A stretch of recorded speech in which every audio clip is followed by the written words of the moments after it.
নবরাত্রির সপ্তম দিনে মা কালরাত্রির পুজো করা হয়। মা কালরাত্রি দেবী দুর্গার সবচেয়ে ভয়ঙ্কর রূপ বলে মনে করা হয়। তার গায়ের রং কালো, 4টি হাত। অশুভ শক্তির বিনাশ ঘটিয়ে শুভ শক্তির প্রতিষ্ঠা করেন দেবী কালরাত্রি। জীবন থেকে সমস্ত ভয় দূর করে তাদের সমস্ত মনের ইচ্ছে আকাঙ্ক্ষা পূরণ করেন।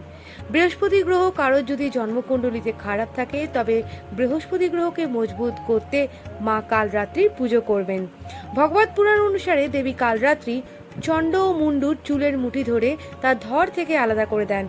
চণ্ড ও মুন্ডের হত্যা করার জন্য দেবী কালরাত্রি চামুন্ডা নামেও পরিচিত। কালরাত্রির পূজায় অবশ্যই ভোগ হিসেবে ক্ষীর ও খিচুড়ি নিবেদন করবেন, সঙ্গে গুড়ও নিবেদন করবেন।